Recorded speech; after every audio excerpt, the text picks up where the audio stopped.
Hello everyone, welcome back to The Media Couple. I'm Rory. And I'm Sophie. Where we break down the latest in film, TV and entertainment from an insider's perspective. And today, on the agenda, there is a race so dangerous that the officials tried to ban it. This year, a competitor had to be flown to hospital after 15 seconds of competing. It's not even officially run, it is unofficially run because the officials deem it unsafe. And I'll bet you've never even heard of it. It's people chasing a wheel of cheese down a hill in Gloucestershire, England. It's brazen, it's bonkers, it's brash, and it is brilliant TV. Meanwhile, there's another unstoppable race, and it's happening faster than anyone thought. AI, and it's completely transforming the media industry. So today we are diving into both of these pretty wild competitions, and we will also be sharing some exciting news about Harry Potter at the very end. So stick around, and in the meantime, let's get into it. Let's do this.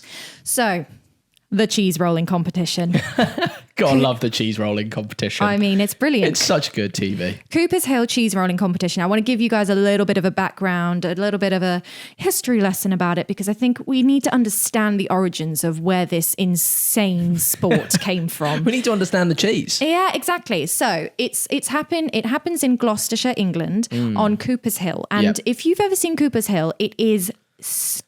Oh, it's scary. It is steep. Oh, yeah. Google it. Yeah. It's steep. Anyways, so they start at the very top of this hill, and about a 7 or 9 pound wheel of cheese gets thrown down a hill. It can literally reach up to 70 miles per hour. Yeah. It's wild. Yeah. And people basically chase after it. People just run down the hill after the cheese. Yeah. And it's I mean, the hill is so steep that people end up with these insane injuries. You know, it's almost a given that you're going to get an injury. Absolutely. Broken bones, dislocations. I mean, I think this last year, this one that just happened, somebody was knocked unconscious. Yeah. These guys, I mean, they bounce down the hill like bouncy balls. Yeah. It's insane. But the thing is, it's traditional. It's about 200 years old from at least when records started. Yeah.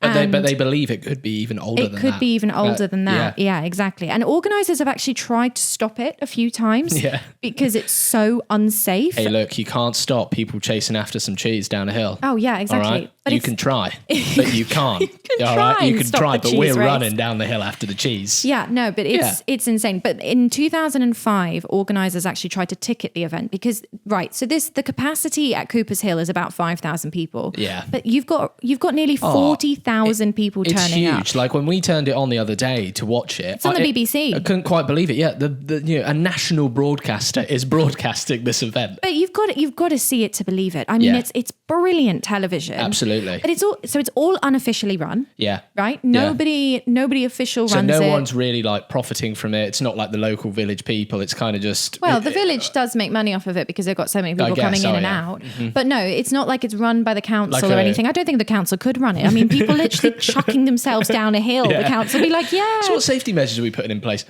None. What, the risk? There's no risk assessment for this. But from what I've read, it's considered an extreme sport. Yeah.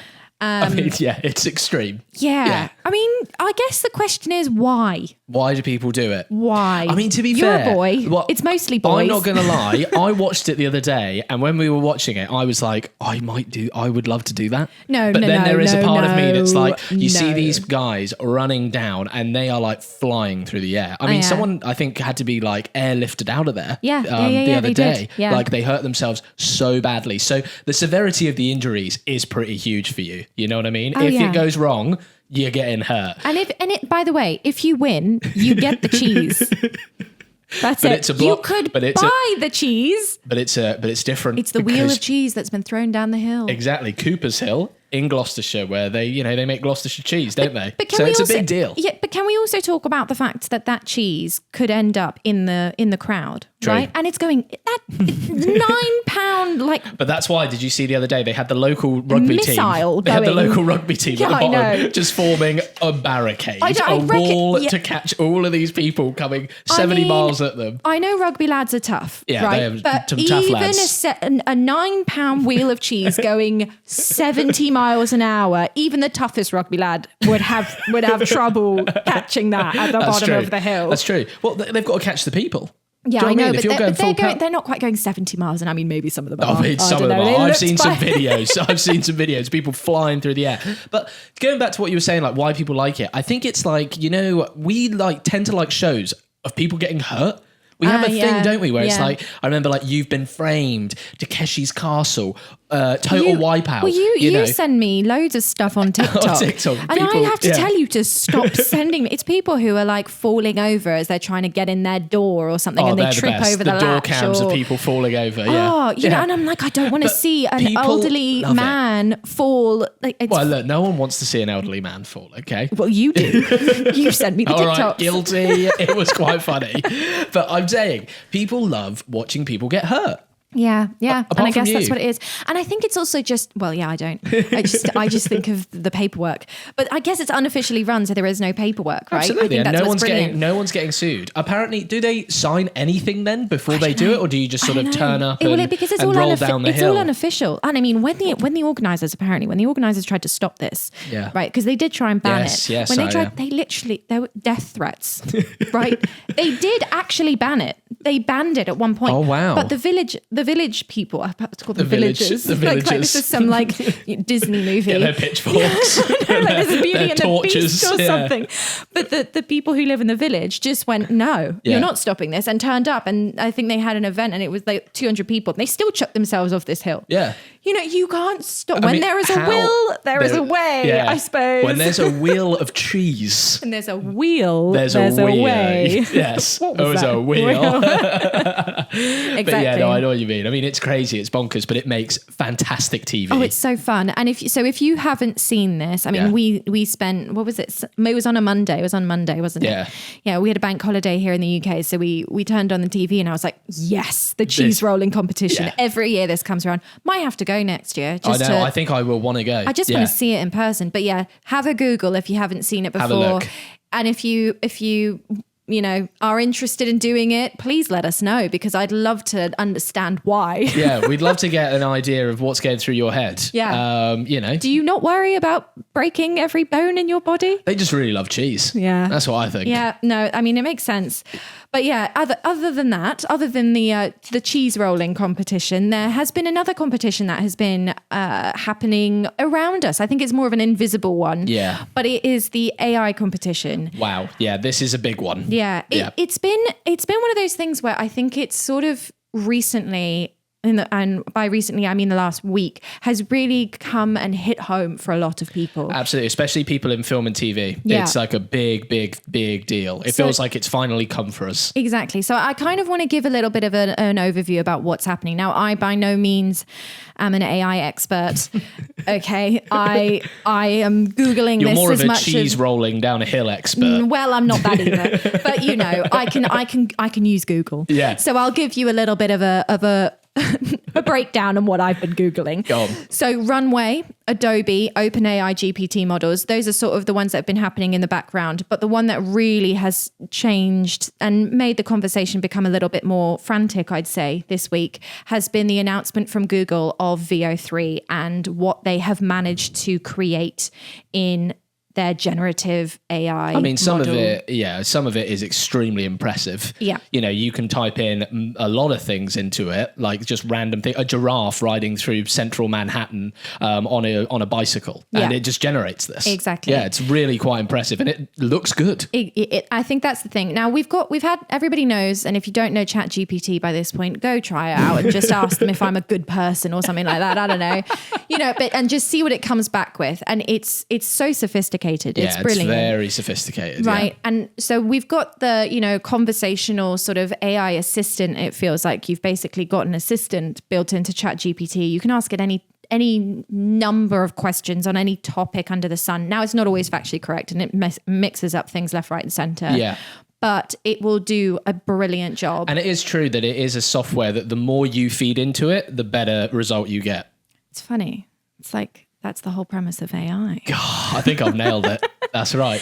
But yeah, so that does come on to an interesting question though, because obviously you've got all of these AI programs which are coming up, but they are all learning on things that have already been created. Absolutely, yeah. They're reading stuff. They're reading from creatives and people who've looking at films and TV shows that have already done it in the past. Exactly. So what the model is creating is it's really just iterating on what has already been created. Yeah. So the big question in the creative industries at the moment is, who owns this content? Absolutely, yeah. I mean, if you look at the Google VO3's model, I think it's something like $250 a month that you can pay, and you get your trial of it, and you can obviously use the generative AI videos in your own stuff. I haven't looked into the licensing and stuff like that about where and when this stuff can be placed, but you think of things like mood films, for agencies, pitch films. When you're pitching an idea to somebody, to a studio or whatever, you normally make that type of film.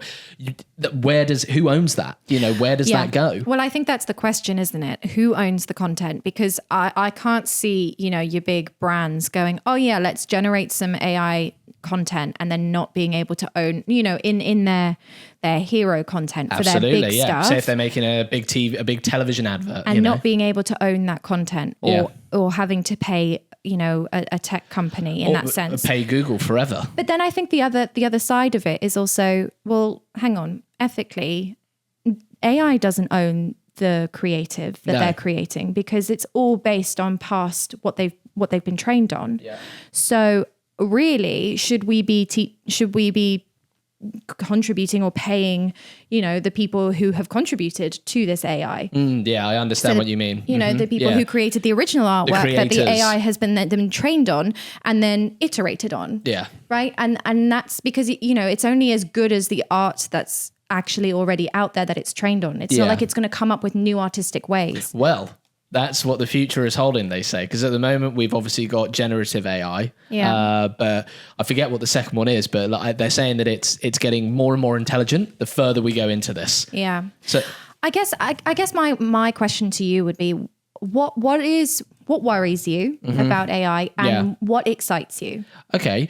Well, the thing that worries me a bit is I think a lot of the lower end jobs will eventually, within the next 5 years, I think will disappear a lot. Entry level jobs. Entry level stuff, and like entry level films, like a lot of companies just need like internal comms, internal message boards, animations, things like that. I think all of that will be replaced by a single person who they hire, maybe someone who's called like a prompt engineer or someone like a prompt editor who will sit and input the data from the clients. Yeah, I mean, we're already seeing job adverts going out for those types of roles. And it's like big companies, right? Like Getty are looking at hiring people like that. Shutterstock are looking at hiring people like that.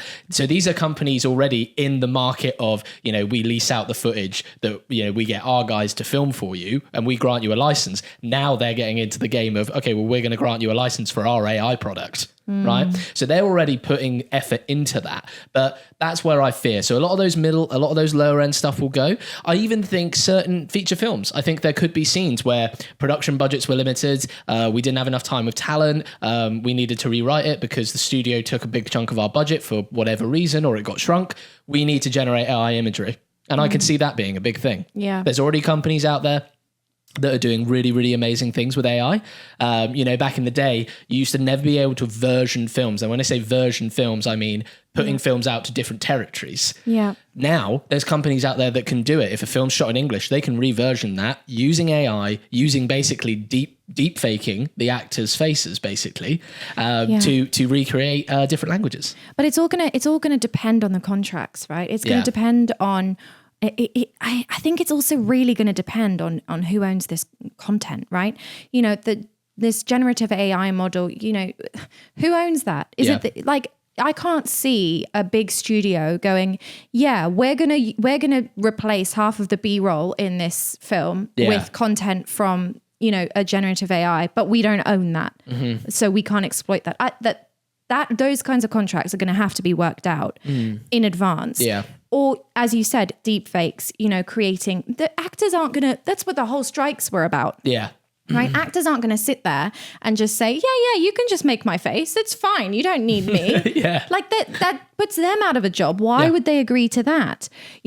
Okay, you want my face, you're going to have to pay me X amount more money. Yeah. So is it going to make it cheaper in the long run? Yeah. I don't know. I think it's going to... like you say, I think it's going to completely change the way that we run it and we work as an industry. What worries me the most is the loss of entry-level jobs, as you say. Absolutely. Because how do you train? Yeah. Right? How do you train? How do you learn any of those like primary systems that a lot of us are taught when you come into this industry? You know what I mean? Yeah. Primary functionality, like how long is it before something like AI is introduced into cameras as well? You know? Yeah. How long before that technology comes along? Do you even need cameras? Well, that's the thing, right? Do you need it anymore? Like things like that will be stripped back massively. And I agree, because there's always fundamentals in filmmaking that you're taught, isn't there? That you always take forward with you and are always useful in your career. But now you're going to have a generation of people that solely are trained on AI.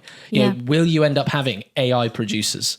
Absolutely. AI contractors. Yeah. People who, like, the way the format works now is, say if I'm a filmmaker, I record this video, I then lease it to you, give you a license, you pay me for the license, right? And we agree a contract that way. And you own the copyright, or you assign the copyright over. Exactly. Yeah. So how is AI going to change that, essentially? How do you assign the Well, yeah. Do you then have to assign the copyright from a generative AI tech company? That means all these tech companies are going to have copyright departments that will do contracts with each individual film or brand to assign copyright. Like, yeah, it's bonkers. It's insane. I mean, in terms of the benefits though, I think that there are some benefits to AI. You know, there are in terms of cutting things and moving things quickly. You know, there's softwares out there that can cut things at an exponential rate, you know, and they can cut things very, very well. And essentially what you're doing is you're telling it how to cut. Yeah. Yeah. So you're not actually doing the cutting work. No.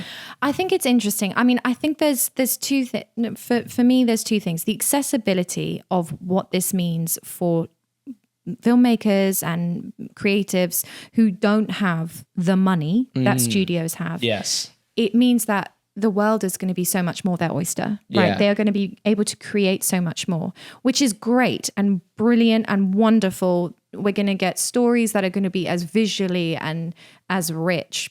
Well, arguably it could not be, but you know what I mean? Yeah. As studios, you think of CGI, but the converse of that is all the jobs that we're going to lose. Yeah. Yeah. True. Yeah. All the people, the job displacement, the ethics of it. Yeah. The ethics of no longer creating content that's made by a human for humans to enjoy. Yeah.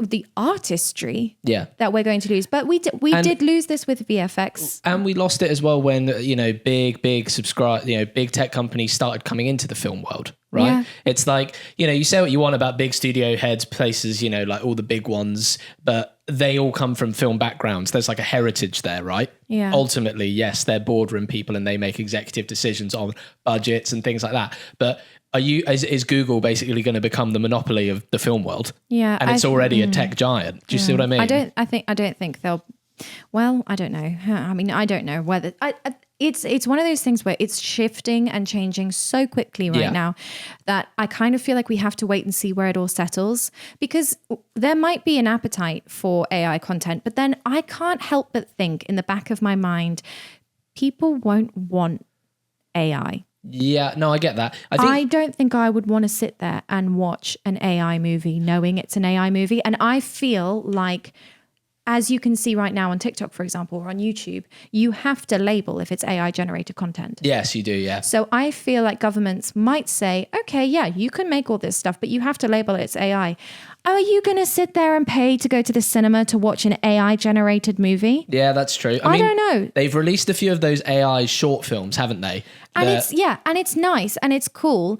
I don't think it will take over the film industry. I think it will be an added sector. You said something really interesting to me the other day. You said, I think audiences will pay a higher premium to see real people in a real film. Yeah. So maybe it's going to go down that route. You know, a few weeks ago on this podcast, we talked about Everyman and we talked about movie theaters, right? Yeah. And we talked about, well, when we go to the movie theaters, we want to, you know, have an experience. That's why we're happy to pay the premium, because we get a comfy seat, we get nice food, nice drinks. It's an experience.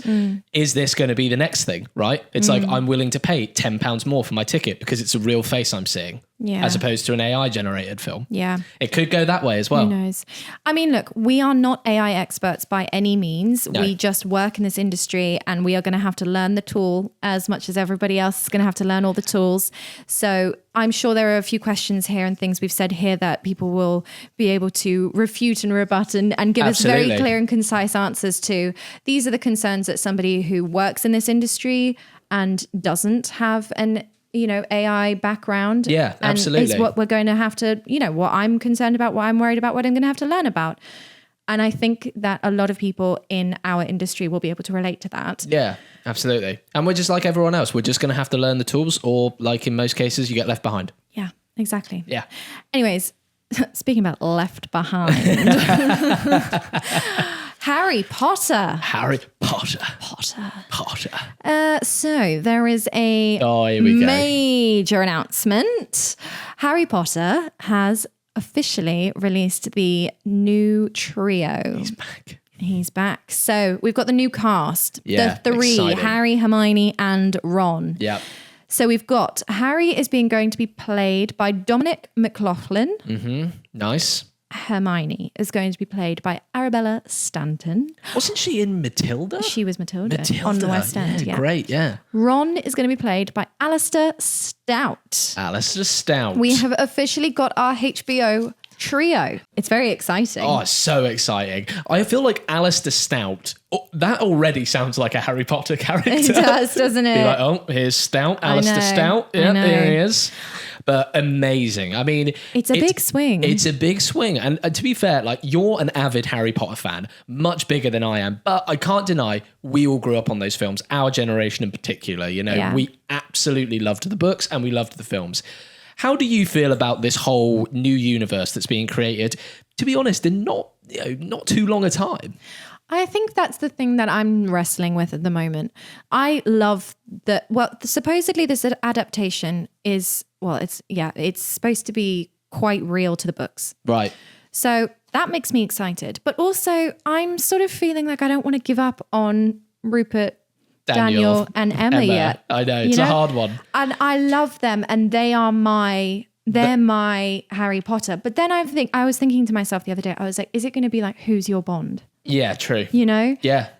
That's a great analogy there. That's really good. Could it keep going and going and going? And it's one of those things where this is for the new generation of kids. Yeah. And they get to grow up with this Harry Potter. That will be their Harry Potter. And my Harry Potter will always be Daniel, Emma, and Rupert. Yeah. And then the kids of this generation, their Harry Potter will be Dominic, Arabella, and Alistair. Absolutely, yeah. I think that could be a nice way to look at it. And we'll debate that as we get older with our own children, right? It'll be like, no, this was the best Harry Potter. Exactly. It could go that way, or it could go Lord of the Rings. It could, yeah. It could absolutely go Lord of the Rings. Yeah, that...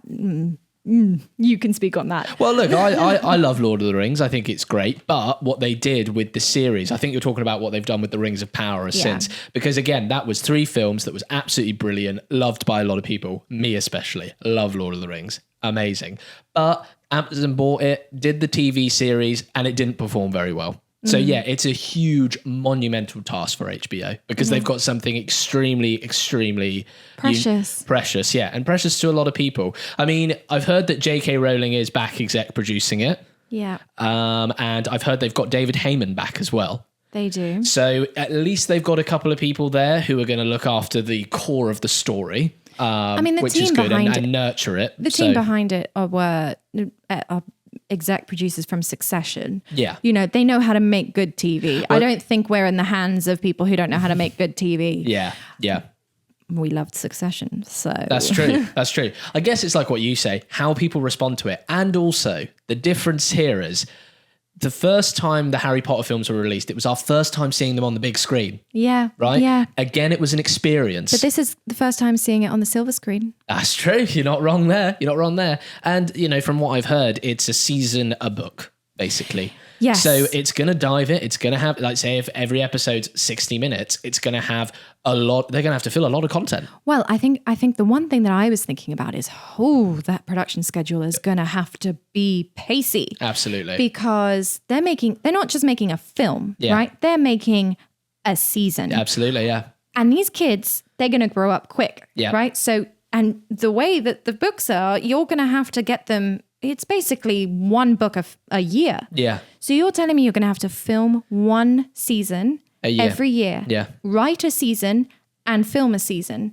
That is a lot of work. Yeah. Because otherwise these kids are going to be too old by the time you get to book 5 or season 5. They're going to be in their mid-20s. Harry, Ron and Hermione have retired. Yeah, exactly. Well, that's not going to work. By the time they're supposed to be graduating, they'll be in their early 30s. That's not going to work. They're knackered now. They've got kids. Exactly. You know what I mean? They'll be wrinkly. Yeah. God knows what we'll be. Yeah. We'll be a relic. we'll be dust. They'll just make them all AI. Yeah. Oh, we'll all be AI by that point. Yeah. They'll just HBO will be like, we don't need to make these anymore. We've got it all. Exactly. It's all AI. I don't know. I think it'll be interesting, but yeah, they're going to have some pacey production schedule. But I think they start filming in Leavesden Studios. Oh yeah, that's great. So they're bringing it back to the UK, which is really good. And the showrunner, she can I just say she is British, Francesca. Love that. And so it's going to be good. It's a British team, British kids. And they've brought back some core people who look after those core characters, that core storyline. So hopefully they're going to do the right thing by it. Absolutely. Excited to see it. Yeah, it'll be good. It'll be good. But yes, moving on to the final part. As usual, we are going to do a Rotten Tomatoes game. Oh, yeah. This time it's going to be competition edition. A competition edition? What, like, as in it's do I win something? No. You do. You just have the joy of participating. What about a wheel of cheese? No. You got to run down the hill to get that. I would never let you do that. Right. No, this is films that are based on competitions. Okay, cool. Let's go. So the first one, The Hunger Games. Oh, okay. Audience score 60% and critically 55. Okay. So critically, it got 84%. Wow, that's really good. I know. The audience score was 81%. Wow, amazing. Oh, I was way off. Right. I know. I think The Hunger Games, I mean, that's why it did so well. The first one was very good. Was great. The first one was very good. The books were great. Yeah, that's true. The books. They were great. Second one, Slumdog Millionaire. Slumdog Millionaire. Audience score 90%. Critically 95%. Ooh, okay. So critically, it got 91%. Oh, okay, fair. Audience score, ding, ding, ding, 90%. Come on, he's still got it. You did well on that one. Yes. Yeah. Oh, I love that film. Love that. It's can we watch that We again? watch that soon. Yeah. That's a great film. That is a good film. We should watch that again. Dev Patel. It's a good film. Danny Boyle. Love that. I know. He did well in skills. He's got good skills in skins. Yes. Love that. Next one, Moneyball, written by Aaron Sorkin, my all-time favourite. That's your favourite writer. Yeah. Love him. He's good. Yeah. I reckon he could write a really good story about a bunch of men chasing a wheel of cheese down a hill. Yeah, I reckon he could. Do you know, I would just pass away if I met him. I think he is like... You'd pass away? Yeah, I would. I'd just be like, you are. Wow. You are just amazing. I don't think that's the response you'd want. No. Fine. I think I would though. Moneyball. I'm going to go with audience score 85, critically 90. Critically 94%. Wow, okay, fair. Audience score very close, 86%. 86, yeah, I thought it would be. Yeah. I mean, that's a brilliant film. Really lovely story as well. Yeah. Really inspiring story. Yeah. Amazing. And the last film? Last film, yep. Pitch Perfect. Pitch Perfect. Oh, don't know. Okay. Audience score 72%. Critically, 80. Okay, critically it got 81%. Oh, come on. I know. And audience score was 83%. Oh, okay, fair. That's another one where they should have just left it as one film. The first film is very good. Yeah. By the time we got to the third, it was like, come on now, it's ridiculous. Who was the guy who played the lead actor? I don't know. Perfect. Don't know his name. Right, I saw a story about him. When he went for the audition, he didn't do any prep for it, apparently. Okay. Right? And he just knew the title. Wow. Pitch Perfect. Right. So he thought it was going to be a baseball film. No way. And he didn't prepare anything. So he got in, he's all ready to go in. And he's like, yeah, baseball. Got this. Pitch Perfect. That makes sense, right? Goes in, they're like, so can you sing the song you've prepared? And he went, what? He went, I've got this bat and this ball. Yeah. I thought that was... I know. And from memory, and I think this is what he said, he was like, I just couldn't think of a single film. So I think he started singing Twinkle, Twinkle, Little Star. I mean, he got the role. I mean, to be fair, I love that. I love that. Yeah. But yeah. He just went in there super casual. It was like, twinkle, twinkle. I know. I think it was Twinkle, Twinkle, Little Star. It was something to that effect. Oh, I love that. Essentially. I love that. But he still got the role. I love that. And brilliant. Doesn't that go to show? Anything is possible. Anything is possible. You don't need to prepare. No. All right? Exactly. Sometimes we're just chasing cheese down a hill. Other times we're... singing Twinkle, Twinkle, Little Star. Exactly. Who knows where we'll be. But on that bombshell... On that note, thank you guys for being here. Thank you for listening and for tuning in. We have a new episode that goes out every single Thursday. So keep your eyes peeled for the next one. If you haven't, please do hit that subscribe, that like button. And if you're listening, please do drop us a review. It really does help and gets more people to see the podcast. Thank you for being here. We will be back next week with a great episode. So see you then. Take it easy, guys. Thank you. Bye-bye.